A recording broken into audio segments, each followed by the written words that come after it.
kemarin aku nggak lanjut ikut ya karena bateraiku itu udah panas sekali dan tinggal tinggal berapa persen, 12% aku persen, aduh udah panas sekali, jadi aku dinginin sebentar baru cas. Padahal ya kemarin luar biasa ya, aku lanjutin di YouTube sambil di charge. Sebenarnya kemarin aku pengen cerita ya, ada hal yang luar biasa waktu kita apa namanya Iya. virtual reality itu, aku melihat seperti lorong waktu begitu. Jadi kita melewati satu lorong waktu gitu ya, seperti naik sesuatu tapi cepat sekali gitu ya. Dan itu hampir berakhir ya. Jadi nggak tahu apa itu yang aku mau tanyakan kemarin ya. Kita itu seperti ya itu seperti pesawat yang melewati satu lorong waktu tapi hampir sampai gitu. Aku udah lihat di depannya itu Haleluya. terang sekali. Haleluya. Haleluya. Iya, haleluya. Aku rasa itu juga menjadi satu konfirmasi dengan apa yang kita semua dapatkan kemarin ya. Itu satu konfirmasi juga, Sister. Kalau memang eh, apa ya masanya sudah dekat dan memang kita sudah digiring untuk semakin mendekati masa rapture itu. Dan kalau kita bicara lorong waktu itu kan memang kita sudah menuju ke sana, ke lorong waktu itu untuk naik di dalam pengangkatan. Untuk lebih jelasnya nanti bisa ditanyakan atau minta konfirmasi dari Pak Yosef Roy ataupun Ya, Sister Fangfa. amin. Ya, Iya, yang diingetin sih jangan sampai kita terpental gitu ya. Artinya ya itulah oh ingatan, dan sampai kita keluar karena tinggal dikit lagi gitu. iya Tinggal dikit iya, lagi kita sampai titik terang itu. Jadi amin amin ya, kita harus tetap, ya itu kata Yesua kan harus melekat ya, bersatu gitu di tubuh Hamasya itu harus bersatu gitu. Jadi satu kefokusan yang nggak boleh dikacaukan gitu. Jadi kita tetap dalam satu sistem sehingga sampai di situ. Itu yang diingatkan, jangan sampai kita terpental. iya Ya iya, betul haleluya. seperti kemarin saya katakan, ya sahabat ketiga kan kemarin itu padahal 2 hari, sorry 3 hari sebelum masuk sabat itu aku itu udah digerakin untuk semakin apa ya. Jadi setiap jam 4:30 sore itu aku udah duduk tuh udah baca firman, udah sampai lewat jam 6. Jadi diingatkan selalu, ternyata waktu di grup udah disampaikan Pak Yosef ingatkan untuk eh, yaitu mempersiapkan segala sesuatunya karena ada pesan gitu. Jadi sangat bersyukur ya, aku sangat dikonfirmasi untuk tetap terus tinggal ya. Jadi malah semakin cinta ya, kalau bahasa ya bahasa yang ininya lebih maniak lagi gitu. Lebih gila Iya lagi Amin. gitu cinta Bapak itu ya.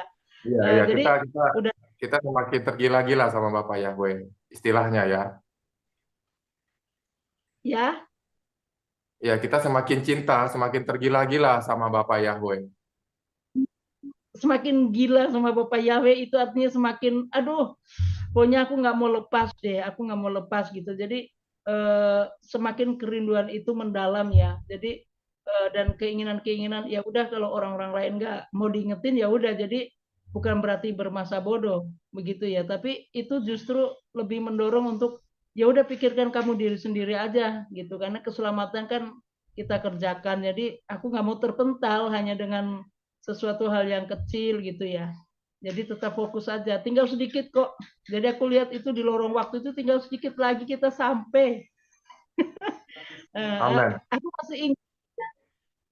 Aku masih ingat, mungkin ya brother Adi yang sudah pernah dengar bahwa aku ada di satu tempat ya seperti terminal, di mana ada ya benda yang aku pegang itu, yang brother Adi pernah lihat. Sebenarnya aku Hmm. ada di satu antrian untuk naik kendaraan gitu ya, untuk mengantar aku, yang Pak Yosef Roy pernah jelaskan itu adalah satu destinasi. Maksudnya terminal atau stasiun itu adalah satu tempat untuk kita mengantarkan ke satu tempat gitu ya. Jadi yang aku pegang itu ada 3. Satu seperti ballpoint, yang satu paspor, dan yang satu itu seperti tiket gitu ya. Dan yang aku gendong itu hanya tas rantel kecil. Ya mungkin Brother Ade masih ingat aku pernah cerita itu. Ternyata antrian itu salah, dan ada satu yang menepuk apa pundakku, dan dia berkata, ya aku memahami, antrianmu bukan di sini. Dia itu berkata. Jadi aku tanya di mana antrianku? Ya. Antrianmu itu di sana loh. Dan ternyata ditunjukkan satu gedung yang berbeda dengan tempat-tempat antrian yang lain. Dan ternyata itulah VVIP, tempat antrian untuk orang menunggu. Jadi orang-orang VVIP. Dan memang di situ tidak banyak orang ya. Waktu aku masuk itu aja hampir kosong. Ya, hampir kosong berarti bukan tidak ada orang. Aku kan masuk di situ. Jadi itu tempat antrian untuk kita menunggu itu adalah di tempat ruang tunggu VVIP. Ya, jadi very important person. Wah, luar biasa. Jadi aku diarahkan di situ. Begitu, aku diarahkan di situ untuk siap naik kendaraan yang dipersiapkan Bapak Yahweh. Ya, aku nggak tahu kereta berapi kah atau ya seperti apa tadi, pesawat yang pilotnya adalah Ruah Yahweh Elohim dan co-pilotnya Yosef Roy. Haleluya. Ya, kita mengucap syukur bahwa kita ada di ruang tunggu VVIP. Iya. Itu adalah Yahweh sediakan dan itu tinggal sedikit lagi. Jadi ayo jangan sampai kita terpental. Saya juga memotivasi diri sendiri jangan sampai terpental atau terkecoh gitu ya. Haleluya. Itu yang boleh Haleluya. saya bagikan ya.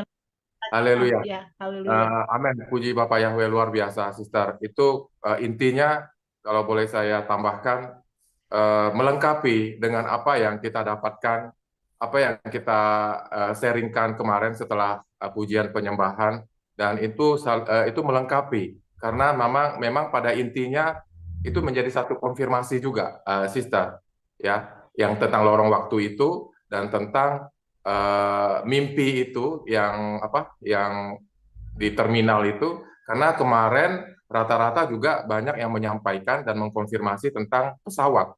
Jangan ketinggalan pesawat. Jangan sampai ketinggalan pesawat. Kita harus bisa melihat timingnya, waktunya untuk bisa berhati-hati dan untuk bisa menyiapkan segala sesuatunya. Karena ini adalah bukan waktu yang bisa kita main-main lagi, yang bisa kita anggap sepele. Jadi memang puji Bapak Yahweh luar biasa, konfirmasi demi konfirmasi, kita semua mendapatkan atau digiring untuk ke satu hal yang sama, ya, dan luar biasa sekali. Puji Bapak Yahweh luar biasa sekali.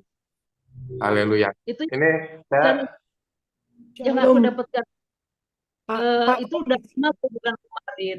Itu tiket itu aku dapatkan itu udah lama ya. Aku udah cerita ke brother itu ya, udah lama itu. Iya, memang udah lama. Iya, aku mau menyapa ini nih, Sister Jenny hari ini kayak artis Korea ya, cerah banget. Shalom. Our More is here. Father Yosef and everybody. Shalom. Haleluya. Fokus ke Paroy. Fokus ke Paroy. Pak Roy udah masuk ya? Udah tunggu dari Silakan tadi. Pak Roy, silakan. Haleluya. Mohon maaf. Shalom. Ya nggak apa-apa. Saya mau tes suara saya terlebih dahulu. Gimana, Bro Adi, Pak Budiman? Bagus Pak, Jakarta. Oke, puji Bapak Yahweh. Ya, jadi dengan lawatan yang Bapak Yahweh lakukan kemarin, ini mulai terbuka semua bahwa Bapak Yahweh itu meneguhkan, ya, bahwa kedatangannya memang sudah tidak lama lagi. Banyak sekali yang merasa dan mempunyai peneguhan di dalam hati, sehingga kita semua tidak boleh meremehkan, ya, tidak boleh ignore, ya, tidak boleh meremehkan. Kita harus memperhatikan sehingga kita juga semua boleh berjaga-jaga dalam hal ini. Waktunya semakin dekat, ya, dan biasa sekali. Ya, puji Pak. Saya akan sapa dulu teman-teman yang sudah masuk. Shalom untuk Bro Adi, ya. Shalom juga untuk Pak Budiman, Pak Sister Endang. Shalom. Shalom untuk Sister Yemima. Shalom Sister Vivi. Shalom Sister Trivena. Dan juga siapa itu namanya anaknya sebelahnya? Namanya? Sadok. Imam Sadok ya. Zadok. Wah, luar biasa. Zadok. Ya. Kita ada keimaman juga di sini. Puji Bapak Yahweh. Shalom untuk Brother Daniel. Shalom untuk ya, Sister Rina, Sister Vivi. Poni, shalom juga untuk Sister Shalom, Pak Roy. Brother Boaz, seluruh keluarga, shalom. Shalom untuk Sister Eva Mohede, shalom Sister Rice, shalom Sister Rutnara, shalom untuk Sister Henny. Boleh tahu siapa yang di sebelahnya? Ibu Sinta, Pak. Shalom, Pak. Shalom. Sama Jum. Haleluya. Barengan, jadi nggak buka masing-masing. Ya. Shalom untuk Pak Mahlon, shalom untuk Shalom Pak Roy. Opiana, shalom untuk Livia, shalom, Semuanya. shalom Sister Jenny, shalom Pak Edi Halim, shalom juga untuk ya Ibu Hedi juga shalom ya. Shalom untuk Sister Julinda, juga seluruh keluarga yang ada di sini. Shalom. Shalom Sister Eva, juga shalom semua Arizona. Shalom Sister Yeni Simon. Shalom untuk Pak Edwin. Shalom Pak Judi. Shalom Sister Lily. Shalom. Sister Hadassah Diana. Shalom Sister Kesia. Shalom Sister Tiwi. Shalom Pak Roy. Desi, ya, Shalom Helen, dan juga Shalom Sister Sarah M. Ya, puji Bapak Yahweh. Lawatan Bapak Yahweh luar biasa sekali kemarin ya, dahsyat. Ada beberapa kesaksian yang harus saya bacakan sehingga menjadi berkat ya buat hidup kita masing-masing. Ini dari Sister Sinta dari Jakarta. Agak sedikit panjang tapi nggak apa-apa. Kita akan bacakan. Saya akan bacakan. Shalom Pastor Roy, saya izin kesaksian yang saya alami ibadah Syabat tadi.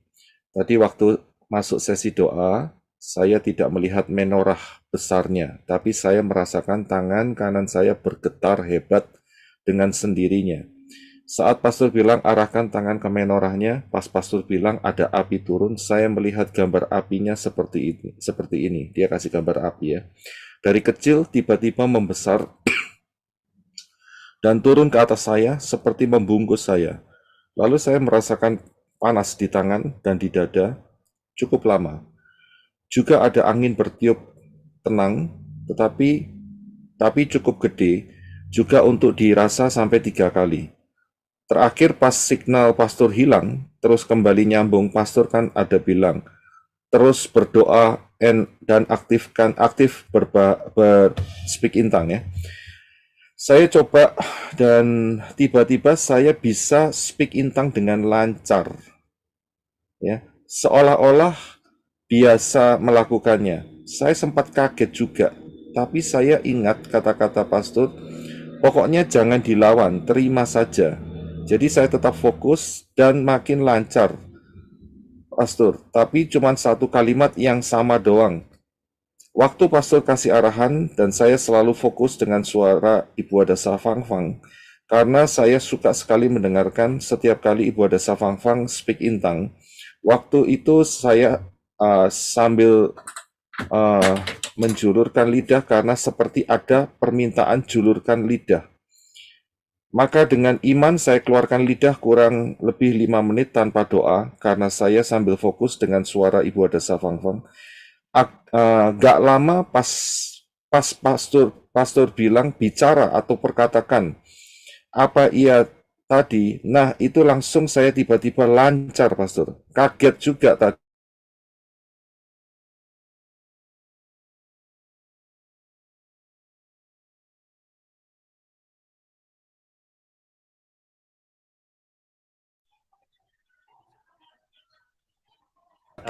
Kaget juga sih tadi, terkati Bapak Yahweh Bashem Adon Yeshua HaMashiach. Karena saya ingin mengejar berkat Bapak Yahweh banget pastor. Dan waktu pastor mulai berdoa itu pastor ada bilang, pasti dapat apa pasti terjadi gitu. Gitu deh, pastor. Dan itu benar-benar saya imani. Seperti yang terjadi pengalaman pastor dan Ibu Adasa terima batu itu. Puji Bapak Yahweh Bashem Adon Yeshua HaMashiach. Saya sangat bersyukur dan berterima kasih kepada Bapak Yahweh dalam Yeshua HaMashiach, pada Bapak Pastor dan Ibu Adasa, juga seluruh tim Arizona. Betapa beruntungnya saya bisa mengenal nama Tuhan yang sebenarnya dan mengenal dan bergabung dengan pelayanan menorah Yosef. Makasih buat Ibu Adasa karena saya suka sekali nunggu-nunggu bagian pas Ibu berdoa speak in tongue. Meski saya nggak ngerti, tapi ketika Ibu doa speak in tongues, saya selalu mengimani di situ. Pasti ada doa untuk saya juga. Saya sedang didoain biar Bapak Yahweh tahu, saya selalu butuh Bapak Yahweh. Maaf, iya Bu kalau saya salah. Puji Bapak Yahweh, Bashem Adon Yeshua. Sekali lagi banyak terima kasih untuk pelayanan dalam pelayanan menorah hari ini. Pastor Roy dan Ibu Adasa Fangfang. Shalom. Ya, haleluya. Ya, ya. Terus kemudian juga ada dari Ibu Sumirah. Shalom Ibu Adasa Fangfang. Mengganggu Ibu waktu maksudnya maaf mengganggu ya. Ibu waktu pujian dan penyembahan saya sampai menangis dan saya melihat diperlihatkan ada 2 kaki bersepatu, maksudnya berkasut ya. Hanya sampai ke lutut dan wajah lelaki dan kobaran api tetapi tidak nampak menorahnya. Terima kasih Ibu. Shalom. Ya. Ini adalah penglihatan vision yang dilihat oleh Ibu Sumirah dan saya percaya itu juga ada hubungannya dengan apa yang dilihat Yohanan di Pulau Patmos. Saya lihat di dalam Wahyu pasal yang pertama, Yeshua menampakkan diri kepada Yohanan, ya, murid Yeshua. Kemudian ada satu lagi sedikit dari Brother Paulus. Dia katakan, ketika Pak Yosef mengatakan, lihat menorah, saya disambar dan badan saya bergetar dan tidak bisa saya hentikan. Ya, puji Bapak Yahweh. Ya, jadi pergerakan ruah Yahweh Elohim itu dahsyat, saudara. Lawang setan aja yang niru aja bisa berbuat santet, ya toh, bisa berbuat ini dan itu, ya, mengacau dan sebagainya. Terlebih lagi Bapak Yahweh yang menciptakan alam semesta. Terlebih lagi Bapak Yahweh kita yang menciptakan Syamayim dan bumi ini dan segala isinya. Itu jauh lebih dahsyat. Ya, nah seringkali karena kita tidak terbiasa untuk dipraktekkan, maka sensitif untuk melihat apa yang Bapak Yahweh sudah kerjakan itu hilang.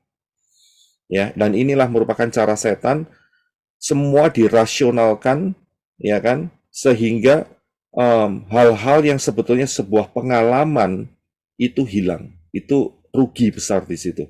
Ternyata terbukti puji Bapak Yahweh dengan activation, interpretation dan juga virtual reality yang kemarin kita lakukan. Saya bersyukur sekali Pak Saraki bisa mendengar suara Bapak Yahweh, ya kan, kemudian teman-teman juga bisa melihat ada menorah kecil, menorah besar. Kemudian Sister Kesia juga, ini banyak lagi yang kesaksian ya. Sister Vivi juga ada banyak yang kemarin sudah bisa lihat semua. Brother Daniel juga walaupun minggu lalu dapat mimpi atau vision. Ya, itu betul-betul sangat menguatkan kita semua. Ya, bahwa ruah Yahweh Elohim itu tidak terbatas dan bergerak dengan luar biasa. Ya, jangan dibatasi, tapi kita harus ingat bahwa pergerakan ruah Yahweh Elohim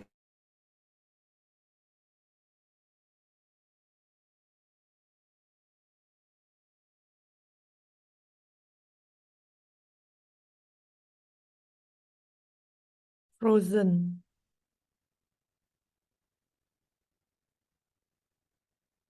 tidak pernah keluar dari daftar Elohim. Itu pasti kan mengenai Pak, tolong diulang, putus ya, Pak baru. gimana sekarang? Ya sampai mana yang terakhir ya? Wah, Yahweh Elohim. Ya keputus Pak. Ya terakhir kalimatnya sampai di mana? Wah, Yahweh Elohim. Ya, jadi pergerakan ruah Yahweh Elohim itu ada fondasinya. Fondasinya adalah daftar Elohim ya. Itu harus kita perhatikan dan tidak pernah menyimpang dari daftar Elohim. Ya, kita terus ada di dalam kepenuhan ruah Yahweh Elohim dan dipimpin oleh ruah Yahweh Elohim. Ya, Yeshua, daftar Elohim mengatakan, seberapa banyak kamu yang dipimpin oleh ruah Yahweh Elohim, maka kamu akan disebut sebagai anak-anak Elohim. Betul kan? Ya harus bukan cuma penuh, tetapi juga harus dipimpin. Ya, dengan dipimpin maka saudara dan saya akan menjadi anak-anak Elohim. Ya, karena dipimpin itu berarti mau nurut, mau taat. Ya. Yes. Oke, haleluya, puji Bapa ya. Baik, saya akan lanjutkan mengenai session yang kedua.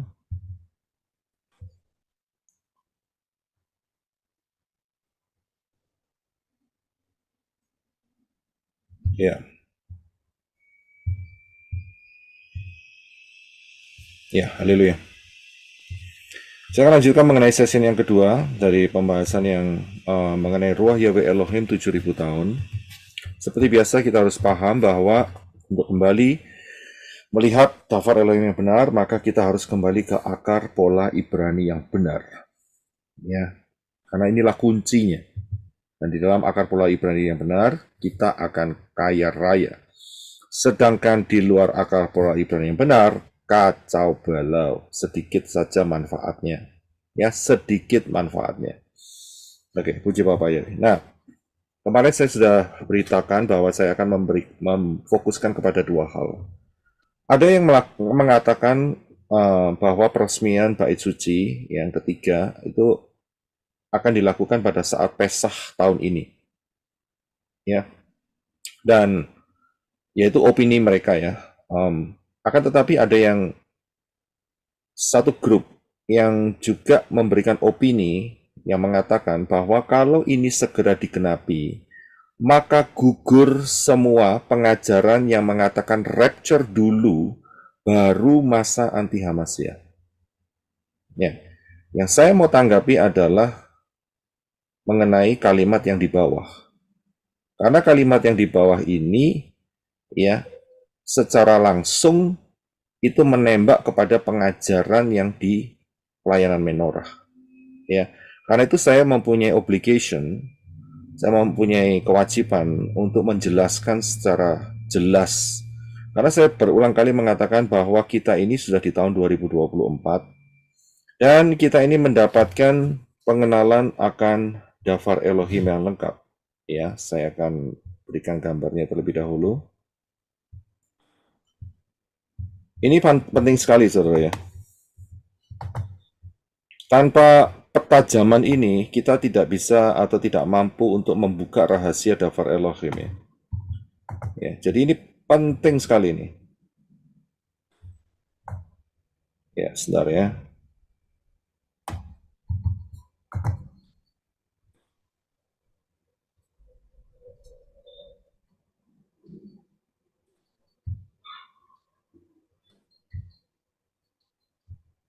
Ya, ini penting sekali, saudara. Tanpa saudara memahami yang satu ini dengan baik dan benar, yaitu the grand plan dari Dafar Elohim, saudara akan kacau. Percaya saja, ya, karena sudah saya buktikan, saudara. Ya, saya ini mengolah, ya, seperti istilahnya itu kayak kalau di restoran itu koki gitu ya. Sudah jadi, saudara tinggal menikmati saja. Ya, dan ini sudah saya buktikan. Ya. Karena ayat-ayat di dalam Dafar Elohim itu sudah sering kali saya katakan itu integrated dan punya penempatan khusus masing-masing dan mempunyai pola, yaitu pola yang bisa dibuat sebagai nubuat adalah pola. Kalau semua semua hal itu tidak diperhatikan, maka pengajarannya kacau balau, saudara. Ya. Nah, statement yang katakan oleh orang-orang di luar sana, kalau saudara mendapatkannya, saya kasih tahu ya bahwa inilah ya statement yang mengatakan oh gugur semua itu pengajaran rapture dulu baru masa anti-Hamasya. Saya bilang karena mereka tidak memahami dengan baik dan benar ya masalah konsep Dafar Elohim, the grand plan-nya, maka itulah akibatnya karena mereka tidak memahami, jadi pikiran mereka itu kacau balau. Pengajaran kacau balau ya itu yang mereka bisa sampaikan. Nah, saudara semua, ya, hati-hati, ya, jangan sampai pikiran saudara dikacaukan, ya, sehingga konsep pemikiran Dafar Elohimnya putar balik, tidak karu-karuan. Ya, saya bilang, siapapun itu orangnya, mau titelnya kayak panjangnya kayak kereta api, atau ada yang namanya evangelis, atau ada yang namanya pimpinan WhatsApp, atau ada yang namanya pastor, pendeta, atau apapun juga gembala. Kalau konsep Dafar Elohim yang nggak benar, yang disampaikan pasti kacau balau. Spirit kacau balau yang disampaikan, kalau saudara menerimanya berarti saudara menerima kebohongan. Ya, menerima ajaran dusta. Dan itu kacau balau. Ya, spirit kacau balau itu akan merusak. Ya, itu bahaya sekali, saudara. Ya. Jadi ya, keputusan saudara kalau sudah tahu kacau balau masih mau di sana ya akhirnya terbukti apa yang dikatakan Yeshua, orang buta menuntun orang buta, akhirnya sama-sama jatuh dalam lubang. Ya, sama-sama. Ya. Jadi pemimpinnya masuk lubang, ya saudara sendiri yang mengikutin karena menerima spirit kacau balau itu, ya sama-sama masuk lubang, saudara. Ya, kejebur, nggak masuk syamayim, ya risiko sendiri. Ya, karena itu, bagaimana supaya tidak dapat spirit kacau balau? Ya keluarlah dari situ. Ya, keluar dari situ. Pakai cara yang telah disediakan oleh Bapak Yahweh dengan prinsip Dafar Elohim yang baik dan benar. Ya, sehingga saudara terselamatkan. Ingat loh, masalah pengajaran ini saudara jangan anggap sepele. Masalah pengajaran ini itu berhubungan dengan keselamatan. Ya, dengan keselamatan. Ini penting sekali, saudara. Keselamatan itu urusannya dengan kekekalan, saudara. Ya, bukan cuma setahun, 2 tahun, tidak. Kekal selama-lamanya. Jadi jangan sampai pikiran saya dikacau balaukan dengan pengajaran-pengajaran yang nggak jelas. Asal comot, bikin konsep sendiri, kacau balau. Ya, oke, puji Bapak Yahweh. Telah saya sampaikan. Baik. Jadi kita harus paham ya mengenai the grand plan daripada Dafar Elohim ini. Nah, saya akan masuk. Perhatikan kronologi rapture, masa 66, masa 666, Armageddon dan kerajaan 1000 tahun. Saya akan ambil dari pembacaan di 2 Tesalonika pasal 2 ayat 1 sampai 4 dan 6 sampai 8. Ya, kita akan melihat kronologi yang sangat-sangat jelas apa yang dikatakan oleh Rabi Saul, Rasul Paulus, Rasul Paul. Ya, coba kita akan baca. Silakan Brother Henok, terima kasih.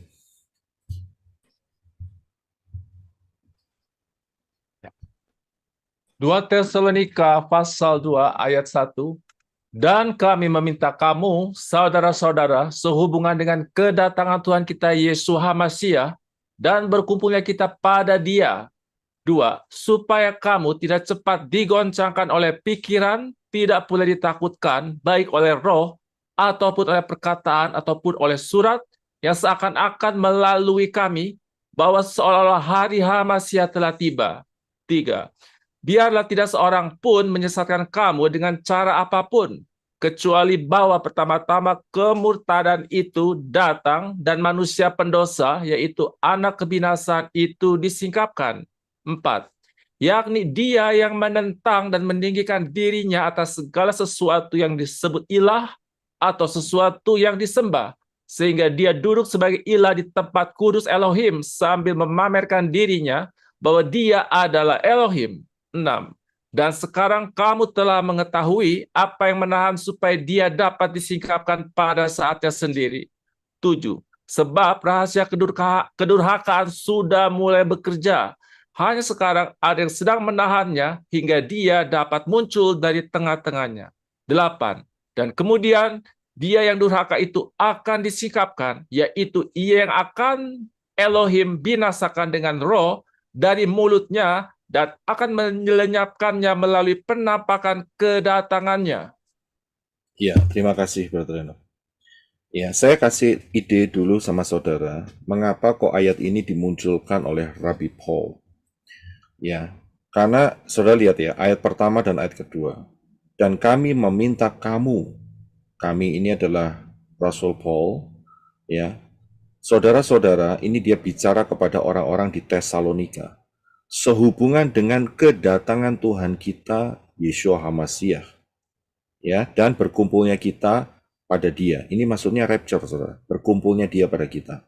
supaya kamu tidak cepat digoncangkan oleh pikiran, tidak pula ditakutkan baik oleh roh, ya, karena ada nubuatan-nubuatan, ataupun perkataan-perkataan, ya, prophecy, nubuat, dan oleh surat-surat yang seakan-akan melalui kami, ya, sepertinya dari pengajaran Paul yang seolah-olah bahwa hari Hamasiah telah tiba.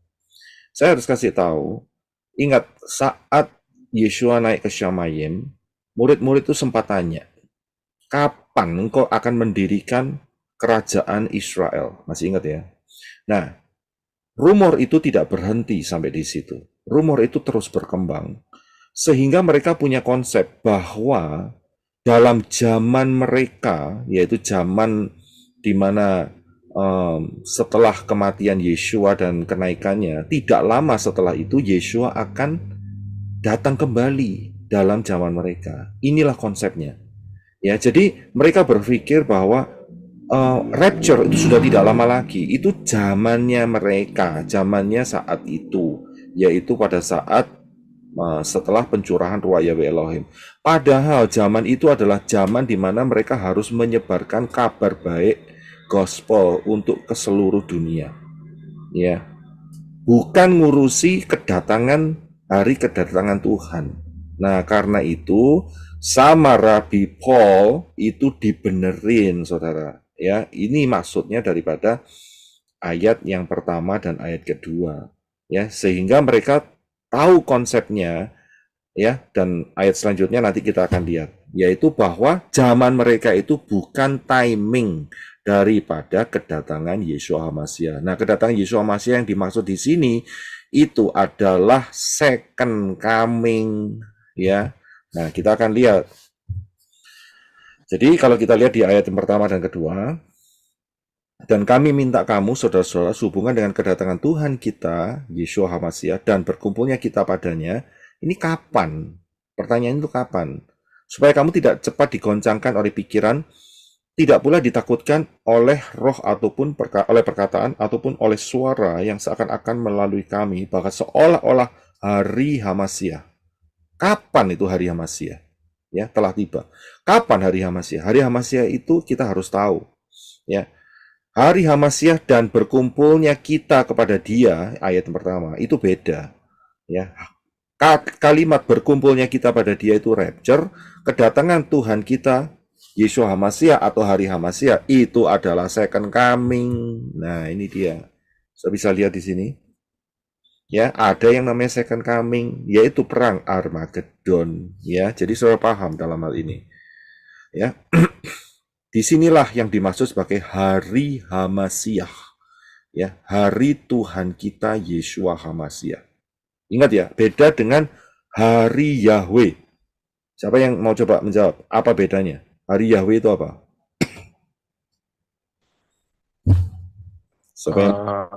Hari Yahweh. Hari penghukuman. Iya. Hari penghukuman, Pak. Ya, jadi terima kasih. Ya, betul.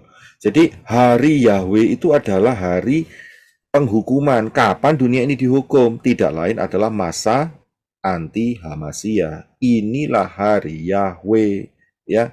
Jadi sudah paham ya. Hari Yahweh adalah masa anti Hamasiah. Oke, saya akan perjelas ya. Saya akan perjelas. Sebentar ya.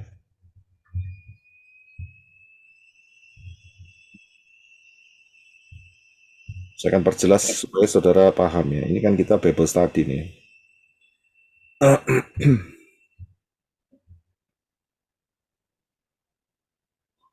Ya, saya akan taruh di sini. Ini loh yang disebut sebagai hari Yahweh.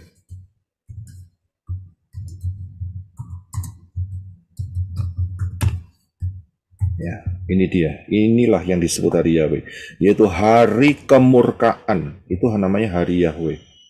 Ya, dan murkanya kapan? Yaitu pada masa anti Hamasiah yang cuma 3,5 tahun saja. Inilah yang disebut sebagai hari Yahweh. Beda dengan hari Tuhan kita Yeshua HaMashiach yang adalah perang Armageddon, second coming. Ya, jadi saudara paham di sini ya. Ya. Beda ya.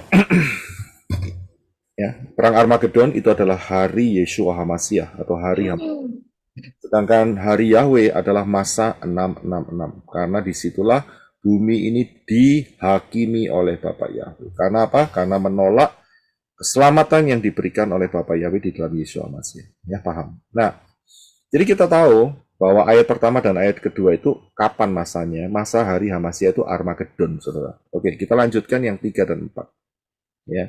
Dikatakan, biarlah tidak seorang pun menyesatkan kamu dengan cara apapun, kecuali bahwa pertama-tama kemurtatan itu datang dan manusia pendosa, yaitu anak kebinasaan, disingkapkan. Siapakah itu? Sudah bisa jawab? Anti HaMashiach.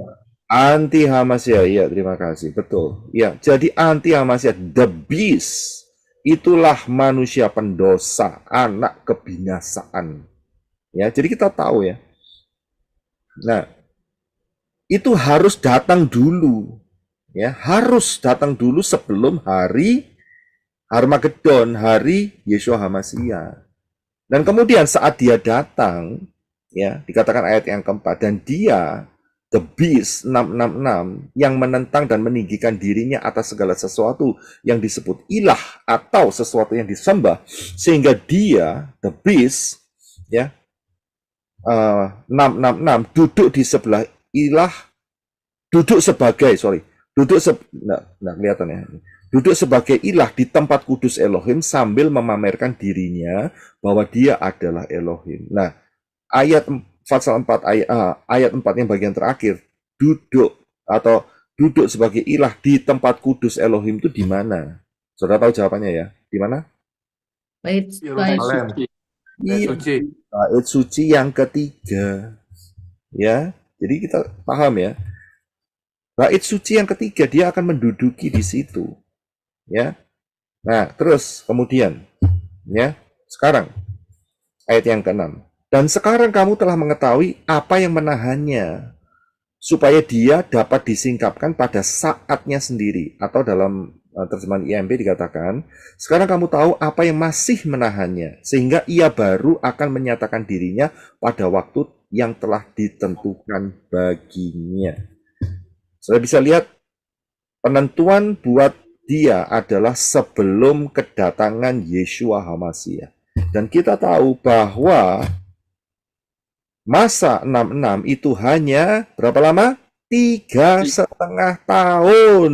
Nah, disinilah ya kunci yang harus dipegang. Masa anti HaMashiach itu hanya 3,5 tahun. Pengajar kacau balau yang di atas tadi yang saya sebutkan itu selalu merujuk pada masa anti HaMashiach itu 7 tahun. Dafar Elohim, firman Elohim, tidak pernah menyatakan masa anti HaMashiach itu 7 tahun. Tidak pernah. Kemudian mereka udal-udal dibagi 2, 3,5 pertama, 3,5 kedua. Mengapa mereka lakukan itu? Karena mereka menolak 3,5 tahun yang pertama telah diselesaikan oleh Yeshua HaMashiach. Dulu saya ada di posisi mereka. Setelah saya tahu kebenaran ini, saya buang. Ya, saya buang, tapi mereka masih pakai sampai sekarang, bahkan mereka koar-koarkan. Ya, jelas saya sudah jelaskan di dalam pengajaran masa 666, 3,5 tahun atau 7 tahun. Sudah jelas sekali pengajarannya bahwa masa 666 hanya 3,5 tahun, nggak pernah disebut 7 tahun. Ya, jadi pengajar-pengajar di luar itu kacau balau, spirit kacau balau jangan diikuti. Ya, simpel sekali, tinggalkan saja. Ya. Jangan terpesona dengan spirit kacau balaunya. Mau pastor, mau evangelis lah, mau guru lah, mau apa, rasul lah, mau apa, jangan terpesona. Ya. Nah, kemudian kita akan lanjutkan. Jadi ingat ya, masa 66 hanya 3,5 tahun. Kemudian kita lanjutkan ayat yang ke-6. Dan sekarang kamu telah mengetahui yang menahan supaya dia dapat disingkapkan pada saatnya sendiri. Sebab rahasia kedurhakaan sudah mulai bekerja. Hanya sekarang ada yang sedang menahannya. Sehingga dia hingga dia dapat muncul dari tengah-tengahnya. Ya. Saudara tahu pertanyaan ini, maksud saya yang ditanyakan jawabannya apa? Siapakah yang menahannya? Menahan si 666 ini, si the beast. Ruah Yahweh Elohim. Ruah Yahweh Elohim. Yang menahan itu Yes, jawaban Pak. Kodes. harus tepat, saudara. Yang menahannya adalah Ruah Yahweh Elohim yang tinggal di dalam saudara dan saya. Ini yang menahan. Ya, jadi jawabnya mesti lengkap, saudara. Mungkin panjang tapi nggak apa-apa. Kenapa? Ruah Yahweh Elohim yang tinggal dalam hidup saudara. Karena ini nanti akan ada hubungannya dengan rapture, saudara. Ya, nah jadi kita harus lengkap jawabnya itu. Siapa yang menahan? Ruah Yahweh Elohim yang tinggal di dalam hidup saya dan hidup saudara. Ya, kalau sampai ada yang bertanya, rohnya Bapak Yahweh yang tinggal dalam hidupku itu loh yang nahan, gitu. Ya, mungkin mereka yang nggak punya ruah Yahweh Elohim berkata kalimat saudara terlalu sombong. Tidak, ini tidak sombong karena ini sudah dikatakan oleh Yeshua bahwa ruah Yahweh Elohim akan tinggal di dalam hidup saudara dan saya. Betul kan? Bukankah tubuhmu adalah bait Elohim? Ya kan? Benar kan? Nah, itu dia. Jadi jawabnya seperti itu. Nah, jadi kita bisa tahu kapan manusia pendurhaka itu akan disingkapkan, yaitu kalau yang menahannya itu sudah di-remove, sudah diangkat. Diangkatnya kapan? Ya rapture. Jadi setelah rapture, maka masuk masa anti-Hamasyah 666. Barulah si the beast itu, binatang itu, the beast 666 itu baru muncul setelah rapture. Dan masanya the beast hanya selama 3,5 tahun. Jadi kalau sampai hari ini bait suci mau didirikan, puji Bapak Yahweh, ya bukan berarti karena kita melihat, wah kembali lagi ke pola sebelum Yeshua. Bukan, puji Bapak Yahweh itu karena kita sudah sangat dekat dengan rapture. Itu ya puji Bapak Yahweh. Nggak ada urusannya dengan ibadah penyembelihan domba di Yerusalem. Kita tidak boleh ikut-ikut. Itu nanti namanya menginjak-injak darah Yeshua HaMashiach. Kita tidak mau. Kita mau darah Yeshua HaMashiach itu manunggal, melekat di dalam kehidupan kita, ya, bukan diinjek-injek, ya, benar ya. Jadi kita harus tahu, ya. Ya, jadi 666 anti Hamasyah akan muncul saat saudara dan saya di rapture. Jadi jangan pernah saudara cari-cari, kira-kira ini siapa yang jadi anti Hamasyah? Percuma. Buang-buang energi. Lebih baik saudara cari perkenanan Bapak Yahweh. Lihat Yeshua HaMashiach yang akan mengangkat kita semua. Nggak perlu bingung. Sorry. Nggak perlu bingung. Sopo iki sing bakal jadi anti Hamasyah. Buat apa? Oh, kita nggak bakal ketemu sama dia kok cari-cari. Nek mau ketemu ya siapa yang mau selfie? Ayo. Ya kan, mau selfie ya silahkan, berarti saudara nggak ikut rapture gitu loh. Ya, jadi konsepnya itu sederhana, saudara. Ya. Nah, saudara bisa lihat kapan rapture-nya. Nah, kalau saudara lihat kapan rapture-nya, ikutin 2 pengajaran saya, yaitu Shemitah, Cycle, dan Rapture. Saudara harus pahami itu, dan juga kemudian rahasia 1290 hari dan 1335 hari. Sudah saya ungkapkan berdasarkan pola Shemitah, kita waspada 2 tahun lagi, ya, awal 2026 atau akhir 2025. Berjaga-jagalah, ya.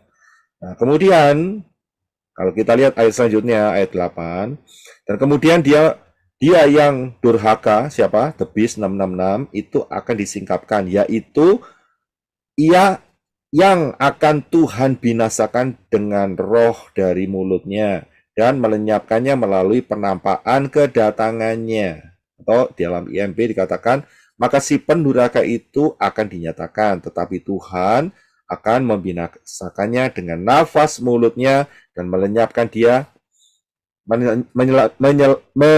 melenyapkannya pada saat dia, yaitu Yeshua HaMashiach, datang kembali. Kapan? Tidak lain adalah Armageddon. Ya kan? Simple sekali, saudara. Ya. Jadi saat Armageddon, anti Hamasyah itu akan dibinasakan, langsung masuk di kaplingan entah nomor berapa di lautan api untuk selama-lamanya, ya, beserta dengan nabi palsunya.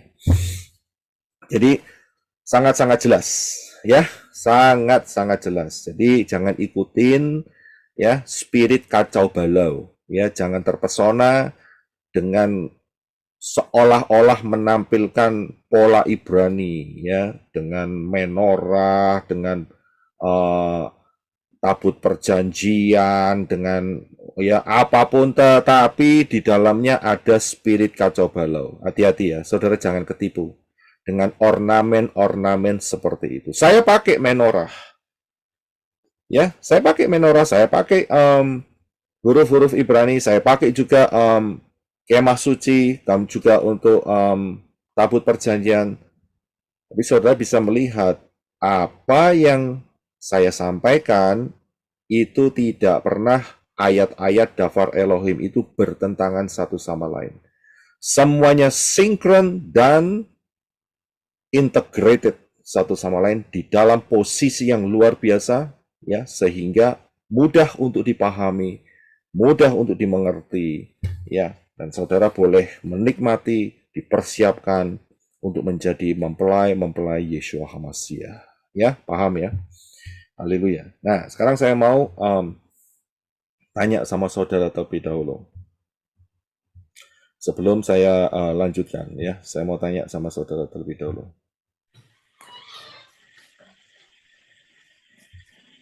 Silakan.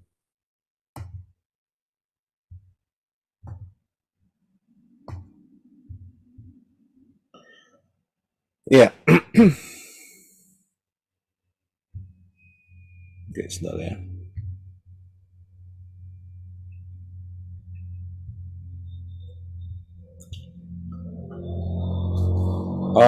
Saudara paham kan saat nanti di dalam kerajaan 1000 tahun saudara akan ditempatkan oleh Bapak Yahweh dalam posisinya masing-masing.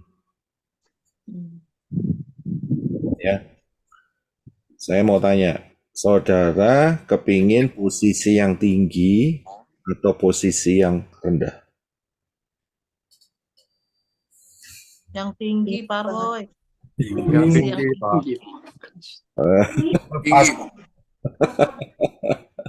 Yang sesuai aja dengan kemampuan yang ditetapkan Bapak Yahweh. Yang tinggi, Pak. Loh, ini bukan Bapak Yahweh loh yang nentuin, ya. Ini pertanyaan terbuka loh. Bahkan Yeshua sendiri yang menanyakan. Ya kan? Kamu mau yang tertinggi atau yang terendah? Tinggi. Tinggi. Tinggi, Pak. Tinggi. Oke. Kalau yang Pak. tinggi ragu, Pak. Tapi kalau yang rendah ya seperti Yohanes Pembaptis, ragu-ragu. Iya.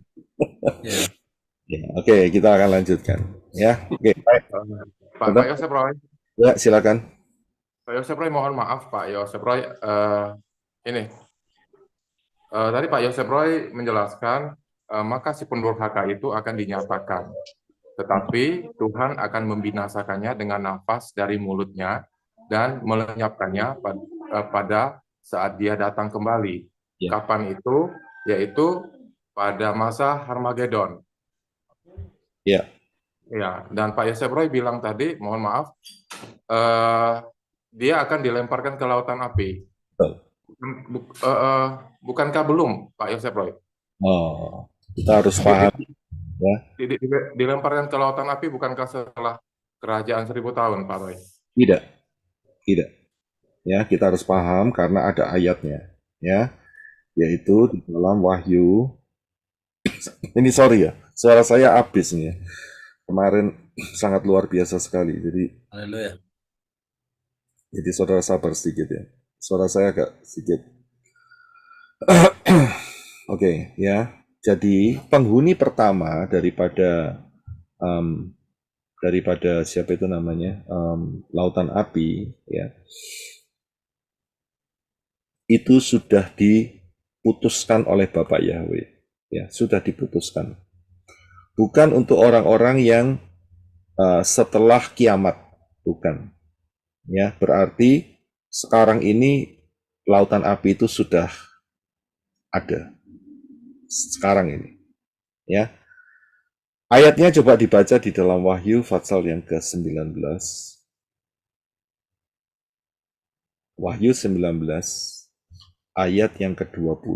Silakan Brother Adi aja baca, silakan. Karena Brother Adi yang tanya.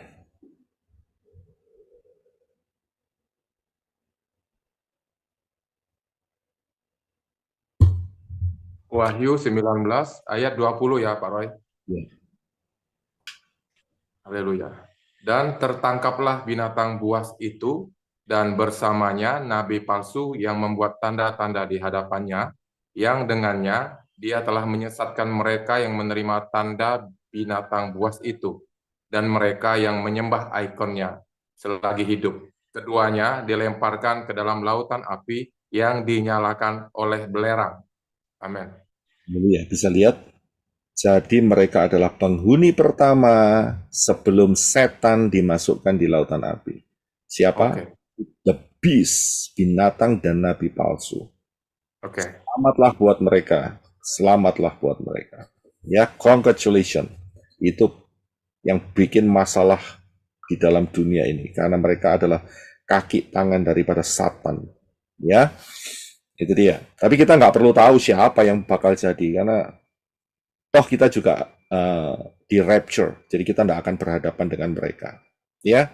Tapi grup yang lain yang berkata, oh nanti kita harus menghadapi masa kesulitan dan dimurnikan dulu. Saya bilang silahkan menikmati, silahkan selfie, ya, silahkan untuk posting di Instagram dan juga di TikTok, ya, silahkan untuk menikmati ketemu dengan si anti Hamasiyah. Ya, tapi untuk saya tidak, ya. Orang Pak rapture Pak kita Pak. Untuk kita tidak, karena janji Bapak Yahweh, dosa-dosa kita sudah dihakimi. Kapan? Kapan dosa kita dihakimi? Kapan kita dihakimi? Sekarang Pak. Saat kita menerima Yeshua Hamasiyah, dosa kita ditransfer. Haleluya. Kalau mereka percaya, mereka menghadapi anti Hamasiyah, berarti mereka percaya dosanya tidak ditransfer. Kan? Karena itu mereka menerima murka Elohim. Nah itu dia. Bagi mereka yang percaya, ya silahkan. Ya, sangkakala ke-7 adalah sangkakala yang terakhir yang ada di dalam masa anti Hamasiyah. Silahkan. Ya, silahkan menikmati dengan kenyamanannya 666, ya, sembelih kamu. Ya. Mereka pedomannya itu Matius 24, Pak. Jadi Matius 24 itu dari ayat 1 sampai seterusnya itu terjadi pada saat ini gitu. Padahal Bapak terangkan kan rentang waktunya ayat sekian sampai ayat sekian dari zaman ini, ayat sekian sampai sekian zaman ini gitu. Jadi mereka bulat-bulat ayat 1 sampai sekian itu terjadi sekarang ini gitu. Itulah kekeliruannya. Betul Sister Welda. Yang mereka percaya adalah Matius 24 dan mereka telan bulat-bulat. Salah. Matius 24 itu saya sudah jelaskan aja pengajarannya. Saudara bisa cari di pelayanan Menora mengenai Matius 24. Saya sudah jelaskan mengenai itu. Bahwa Matius 24 itu Yeshua itu paham mengenai pola, yaitu prophecy is a pattern. Mereka buang itu. Begitu mereka buang, tidak ada pilihan lain. Mereka harus menerima racunnya. Nah, ya sudah. Percayalah dengan kebohongan itu. Karena menolak pola. Dalam ayat 20. Ya. Pak Yosef, boleh tanya Pak Yosef? Ya, silakan. Dalam ayat 20, ini kan yang dilemparkan itu nabi palsu dan binatang buas itu. Tapi mereka yang menyembah ikonnya juga kan dilemparkan ke dalam api. Siapa itu yang penyembah ikon? Apakah yang terima fee atau apa gitu, Pak? Ya, jadi begini, yang menerima dan dengan demikian ia menyesatkan. Ya, yang menerima ini akan dibunuh dulu. Mereka akan masuk di alam maut, nanti baru diadili di pengadilan tahta putih. Ya, jadi yang masuk di dalam lautan api ini hanya berdua, menurut ayat ini, yaitu anti Hamasyah dan nabi palsu. Nah, siapakah yang menerima icon? Ya, sebentar lagi, saudara. Sebentar lagi. Ya, siapa itu? Itu dia, yang tidak bisa menjual dan membeli. Itu aja prinsipnya di seluruh dunia. Ya, jadi kalau mereka mau tetap bisa menjual, membeli, bisa beli minuman, es krim, es dawet, es campur, ya kan? Nah, karena mereka menerima tanda itu, ya mereka akan dikumpulkan ya di yang namanya alam maut. Ya, itulah. Ya, puji Bapak ya. Maaf Pak, berarti bukan yang terima fee itu ya Pak ya. Soalnya ada juga kan mereka mempercayai bahwa yang terima fee itu ya mending bunuh diri aja karena udah nggak ada lagi tempat di ini gitu loh, nggak ada lagi pertobatan begitu. Seandainya saudara sudah menerima apa itu namanya si suntikan itu, sementara ini saudara sucikan hidup saudara dengan darah Yesua. Itu bukan harga mati karena apa? Karena masih ada kesempatan karena belum rapture. Setelah rapture tidak ada kesempatan. Kesempatannya cuma satu, yaitu meterai kelima. Itu kesempatan terakhir, mencuci dengan darahnya sendiri. Ya, jadi siapa yang sudah terlanjur menerima, jangan diteruskan, begitu loh ya, jangan diteruskan. Yang sudah terlanjur menerima stop, ya, dan minta darah Yesua menyucikan tubuh saudara, yaitu dengan makan tubuh Yesua dan minum darahnya. Ya, jadi bukan kalau grup mereka itu mengatakan bahwa itu sudah harga mati, lebih baik bunuh diri aja. Itu kan kacau balau saudara. Ya, itu spirit kacau balau yang dilemparkan sama mereka itu, mengerikan sekali. Ya, jangan diikutin mereka. Oke, terima kasih ya untuk. Pak mau tanya, golongan nabi palsu ini yang siapa Pak? Kalau DBS kita tahu Lucifer, tapi golongan nabi palsu ini yang mana Pak? Oke, nabi palsu ini adalah golongan, ingat ya, nabi itu berhubungan dengan Elohim. Jadi inilah adalah petinggi-petinggi agama. Pengajar ya. Ya, pengajar, petinggi-petinggi agama, ya kan, yang pakai topinya mulutnya ikan, lemak ikan, sudah tahu, ya itu dia. Kasih Pak. Pak Yosef, jadi yang masuk nanti di masa 1000 tahun berlaku, yang masuk ke lubang yang tanpa alas itu yang mana Pak? Ya, yang masuk dalam lubang tanpa alas itu adalah grup Satan, roh-roh jahat. Ya, memang diwakili oleh Satan, diwakili. Ingat ya, Satan itu nggak cuma satu. Kalau cuma satu kecapean dia, pasti satu grup. Ya, satu grup. Oke, jadi yang maksudnya masuk di lubang tanpa alas itu adalah grup Satan, sedangkan yang dilemparkan ke lautan api itu adalah para petingginya gitu ya? Nah, yang dilemparkan ke lautan api adalah anti Hamasyah dan nabi palsu. Oke, makasih Pak Yosef. Terima kasih. Oke, haleluya. Saya akan lanjutkan ya. Ya, baik. Saya akan lanjutkan. Nah, jadi anti Hamasyah itu akan dibinasakan saat kedatangan Yeshua Hamasyah, second coming. Ya, dan setelah itu apa yang terjadi?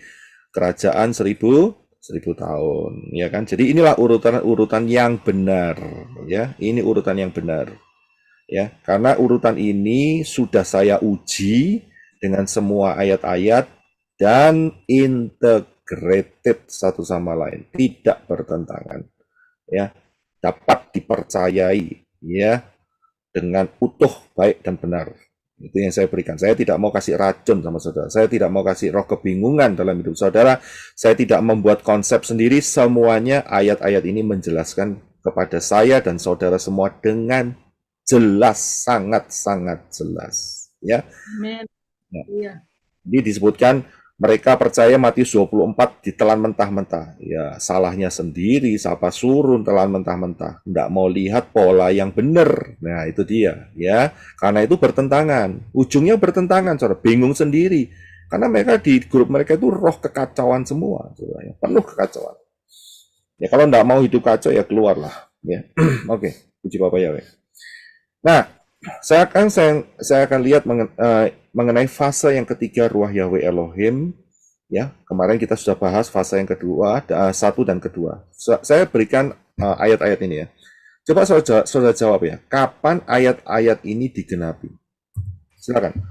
Bang Brother Henok, silakan untuk baca. Terima kasih. Sebab bumi akan dipenuhi dengan pengetahuan tentang kemuliaan Yahweh seperti air yang menutupi lautan. Ya. Kemudian, pertanyaannya adalah kapan ayat ini digenapi? Coba tunjukkan sama saya. Kerajaan 1000 tahun. Ya, saya tampung dulu kerajaan 1000 tahun. Ada lagi? Pada zaman Noah, Pak. Zaman Noah. Zaman Noah? Oke, kita tampung. Ada lagi? Saya kira sekarang ya Pak ya. Sekarang? Pemulihannya dinyatakan. Segala pemulihan kan. Dalam pemulihan, oke. Ya, ada lagi? Ya, kita dapat 3 jawaban. Kerajaan 1000 tahun. Ya, kita dapat 3 jawaban. Zamannya Noah. Ya, oke.